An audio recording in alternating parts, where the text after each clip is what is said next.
You had asked me at the beginning of 2025, there are certain games that I expected a lot out of. There are also games that you look at and you go, not for me. But this third category of games, the ones that you go, well, and those sometimes are the most interesting ones because often the, well, turns into a, ha ha. And that's what we're talking about today. Two that you did not think were going to give that feeling in the form of railroad tiles here, as well as vicious gardens. Let's talk. And what do you need to know? And why are they surprising in a very, very pleasurable phrasing way? Let's go. Now, Vicious Gardens is exactly like you would think. At the same time, it sort of flips a little bit of the expectation on its head. The basic concept of this game is like thousands out there in the first place. Play your cards, earn some victory points, beat your opponents, do a little take that along the way shuffle, and just see who has the most at the end when somebody has grabbed the last victory card that they need. It's a tried and true recipe of disaster among many a gamer and their table in terms of the hatred that can spew forth, not unlike a simple game of Mario Kart. However, this game gives me vibes of Courtesans from 2024, if you remember that very different but similar take on the card-driven gameplay of I play one for me, I play one for you, and I play one for the scoring.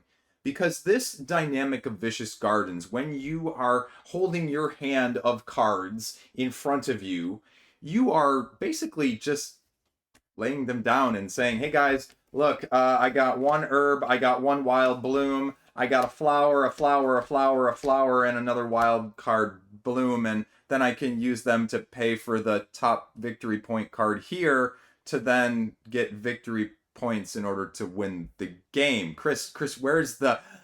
but here's the tricky part. Not only along with the multiple types of plant cards that you will be dealing with along these lines, the different 5 or so plots, the wild blooms that will aid your lackluster garden in the first place, you'll also be mitigating with your specialists on this side of the board. Cards that are almost like a battle line vibe, if you will, because you only draw back up to 5 cards at the end of your turn. However, it's a mix match, choose your own style in the battle line sense of, well, you want more specialists to mitigate and to have some crazy abilities, including the main take that portion of this game, or you just want to, well, plot out and see if you can expand it faster than everyone else in order to get those victories, which ultimately becomes the biggest make it or break it for this game in the first place. Is it requires, especially more so at the higher player counts, the paying attention to those around you instead of the unilateral hatred that these games often turn into a you did this to me, I'm going to do it back to you, back and forth, and ultimately Joe Schmo over here wins because no one's attacking them. And so if you get stuck in that cycle, if you don't though, it offers you some ways to cleverly manipulate your opponent to piss them off, as well as to aid to your fortunate endgame scoring, if you will. Because the variability with the specialists here allow you to protect your cards, to destroy other people's cards, to steal plots from their land, to discount the victory cards in the first place, or anything else among your fancy along the way, including taking those aforementioned problems and delivering them to someone else, or just manipulating everything else, including people's cards in their hands, in addition to the ones that are in their plots. Can you steal victory point cards from each other? Hell yes. Can you swap them? Yes. Can you, well, shoot yourself in the foot at the same time? Yes. That encapsulates it in a nutshell of saying that although this game in its core is good, it's also more is better because we have the Noxish Weeds expansion, we have the Chaos Critters expansion, then we have the Fancy Plants expansion, and consequently the Cruel Summers expansion. And so you're left going, which one of these, Chris, is actually utilizable? Which one of them is most important? Get out of the way, rulebook.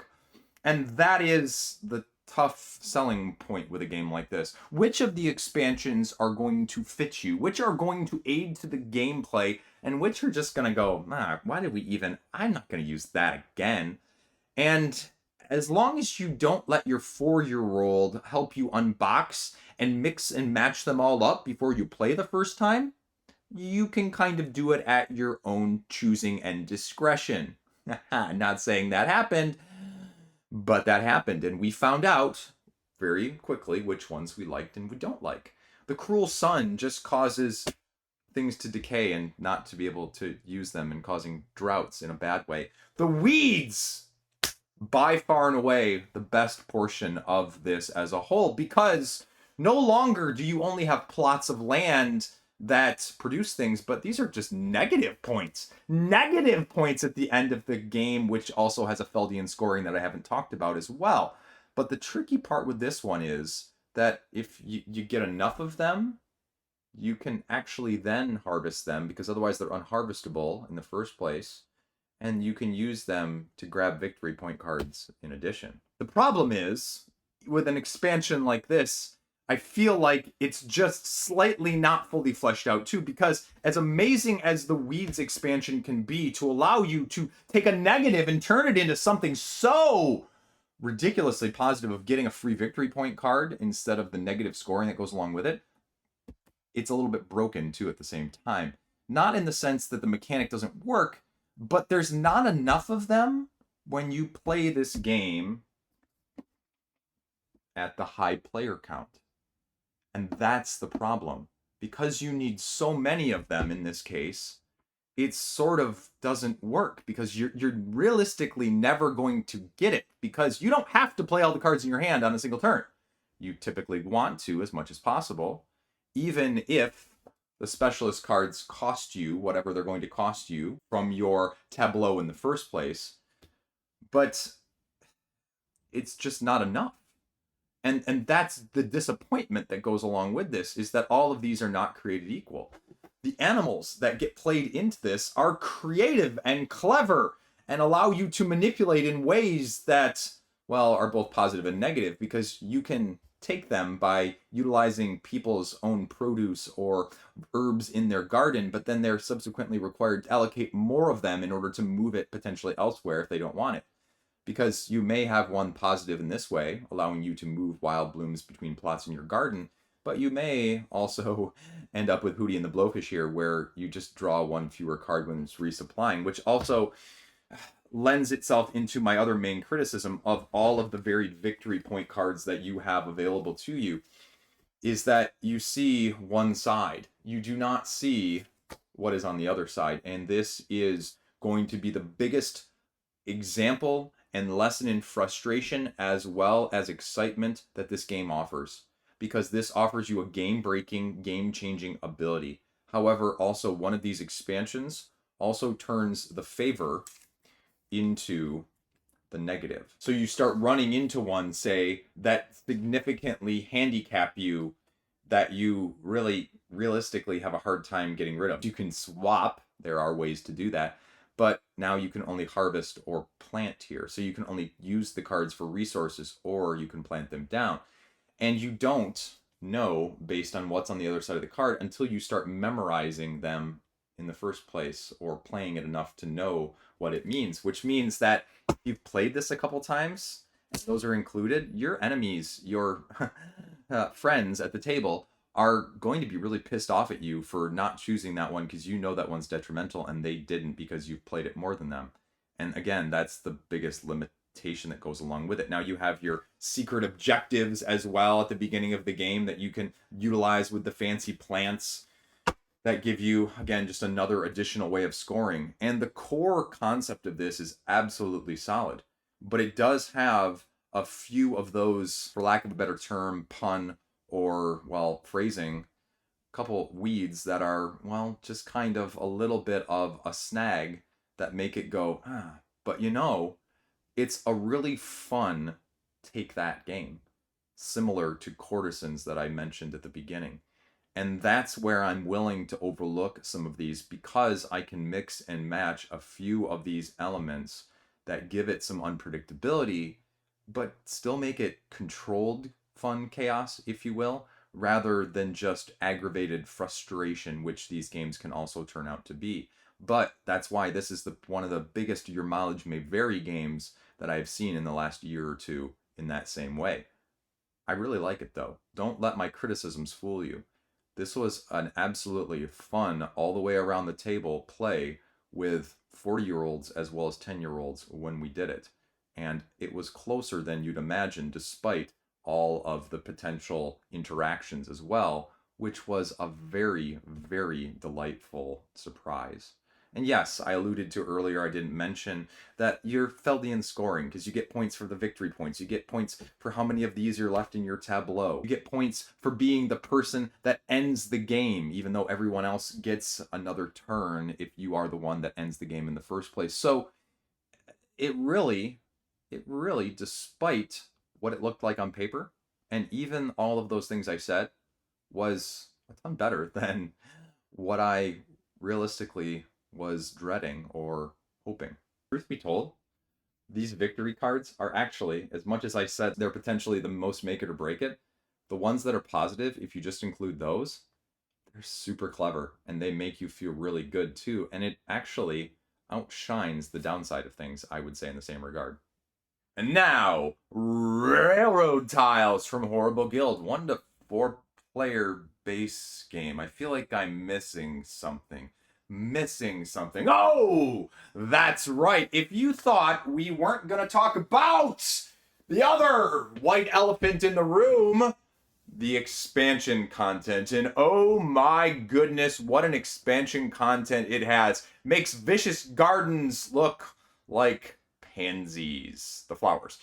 And let's talk about why some of these are, well, just like Vicious Gardens. Incorporation numero uno. And some of them, your mileage may vary.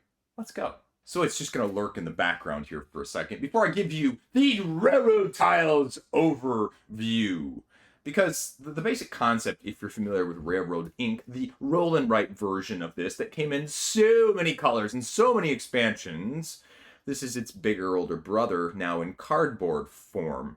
And the concept is similar and the execution is different. You have a splaying of tiles out in front of you on a round by round basis as dictated by the clock right there. And as you are gathering these tiles, you are making your grid-based city situation in order to maximize the points, the pedestrians, the trains, the cars, and the linkage, while still keeping it closed off from outsiders in an endgame scoring situation. Again, the basic concepts are very straightforward. The nuance, like any spatial puzzle tile-laying game, is where your mileage is going to heavily vary depending on how much of that randomness and that spatial puzzle you enjoy as you slowly replace tiles out in front of you from a random grab bag. All of the elements that we're talking about, though, in the core of this game are expanded and expounded on in said white elephant that we mentioned. And no, these aren't brochures for exotic locations when you go on vacation. This is the collection of rules for all of the various expansions that you will be having to, well, muster or master, depending on how you feel about that. We'll get into those in a minute. But the concept that I mentioned, grab your tiles, connect them to the tile you have. Flip, rotate, however you so choose, in the combination of matching the sides. Towns, roads, trains, and then your spots along the way to place tokens that are going to be the aforementioned people, trains, and cars that we just talked about. Turn order is based on tile selection. First gets their first choice. However, furthest left at the end of the round, after all of the spots are occupied by the number of players available, then determines the subsequent round order going forward. place your tiles, score your points based on the linking of these pedestrians or transport vehicles along the way. But how do you do that? And that's where the round marker and the cleverness of those scoring objectives and connecting them comes in, because you get to see what is going to be coming, you see what is being actively placed and then scored, and then you get a sense of progression as the rounds move forward. That little, I almost said gray squirrel on the outtake, the little gray flag in the circle on the upper corner of that refers to objective tiles. And objective tiles, again, give you more ways of scoring your now not generic cityscape that you are creating of an urban hellscape, if you will. And they come in all sorts of shapes, varieties, and scoring patterns that you will be able to then, well, mitigate and manipulate. And that, again, is one of the main key elements that gets expounded on in many of those expansions in the first place. But the vast majority of the other expansions take the basic tile play of having these sides of empty as well as traversing pathways and manipulate that into forests, lakes, canals, monuments, power grids, and everything else along those lines, including watchtowers and gondolas to give you different modes of transportation. And this is where it gets tricky. And this is also where it is not a Carcassonne situation, nor a Vicious Garden, where you can manipulate expansions together. But ultimately, this is probably a choose your own adventure, pick your own flavor of the month if you prefer. I always have mixed feelings about extra player expansions, so I won't go into that with much detail. It just makes it that you can play it with more players and not feel constrained. But the most worthwhile of these expansions, as you're opening your grid, scoring your points, and then figuring out the endgame scoring, because the endgame scoring also varies with the expansions as well, but one key point remains consistent across all of the situations. The openings or the ends of these lines that you see on a round by round as well as a tile by tile basis, if they are not closed off with subsequent tiles that do so, that's a negative at the end of the game. And so not only are you trying to expand, you are trying not to overextend yourself in an ever capitalistic society, inevitably waiting for the downturn from an economic real estate standpoint, because it will come back to bite you in the rear at the end game scoring. If you have more than 5 of them, you start losing points galore. Otherwise, like I mentioned, said tiles are grabbed from the columns when you select them. However, the tiles column that is not potentially selected gets stars, which allow you to mitigate the pieces that you're putting out there in order to gain those ever precious in between round scoring episodes as you're going along. And again, these will be manipulated. These will be manipulated. And just these will be manipulated, all with different forms of expansion content, all with varying degrees of how much of one, how much of another. Some are just more of the special objective tiles, which is the absolute most essential expansion, in my opinion, in the first place. Lakes and forests, a very interesting twist on things, but forests are kind of just green cities as opposed to your blue cities, even though they include the aforementioned watchtowers that can link up like your previously mentioned travel devices or means of conveyance, and they just have to be within a certain number of tiles of each other. So again, just a small step up.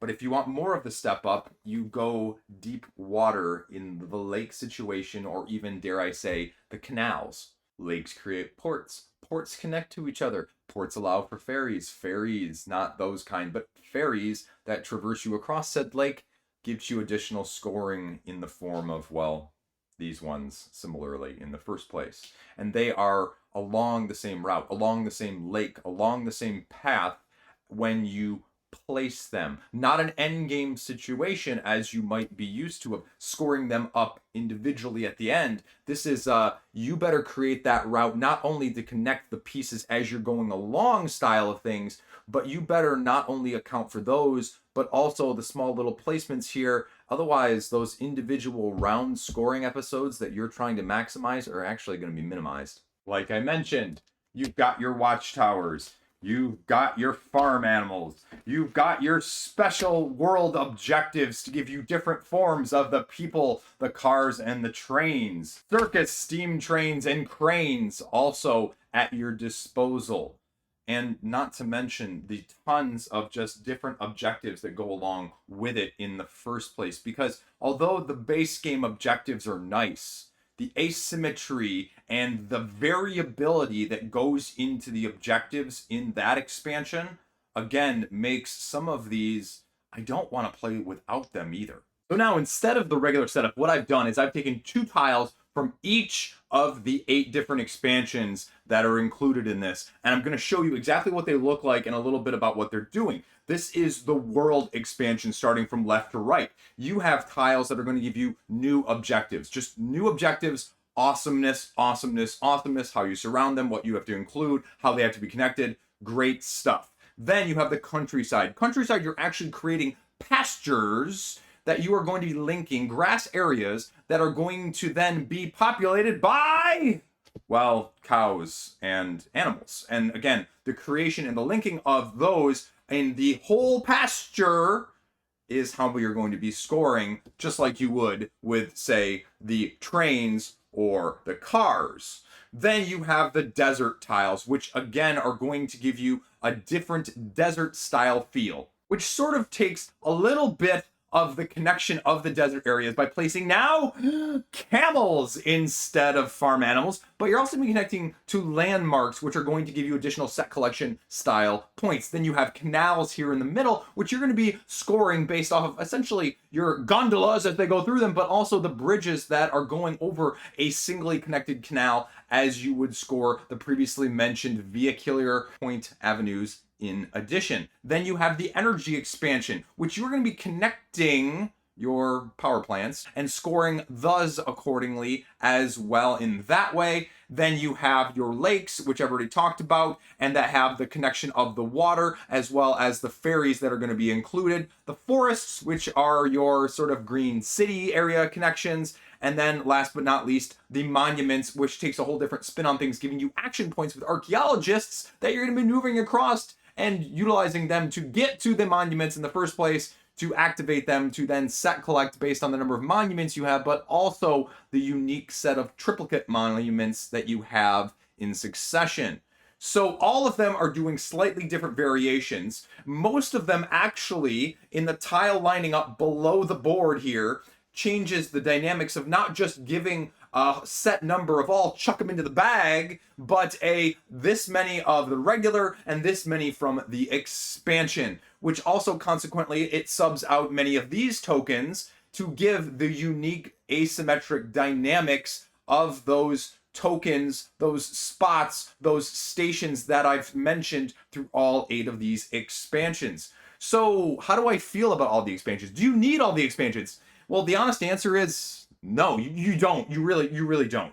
And so I'd say 2 or 3 of these expansions of whatever your fancy may be is going to be more than enough, because there is limited cross compatibility in that way.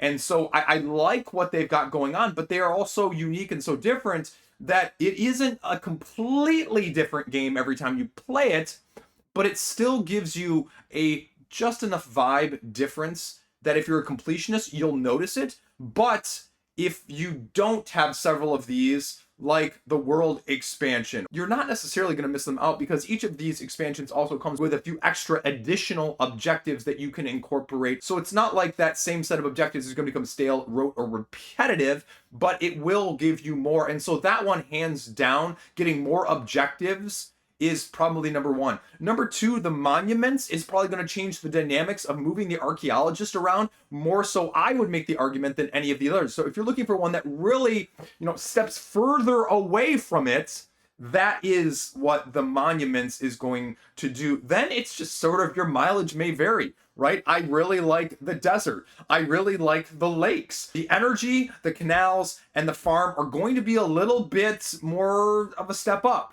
I don't say that as a bad thing, but it's too introductory, it's too rudimentary, and I want a little bit of a more of a gamer's expansion to, change the game. The forest is going to be entry. The lake is going to be entry. And I think the forest is a little bit too samey, not in a bad way, but just more of a good thing of the base game.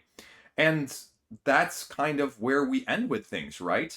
The dynamics that play and the expansion content. So if you're going to pick up one, like I said, I think more objective tiles is the number one thing I would recommend above everything else. Then I would probably go lake and maybe desert as my next ones, followed by monuments, and then again, energy, canals, and forest in some other, countryside in there as well. Don't want to forget that one. Sort of as the third level for me of saying if you're going to A, B, C. Although I said third level and then I did letters. Anyway, that is railroad tiles and why you should consider it.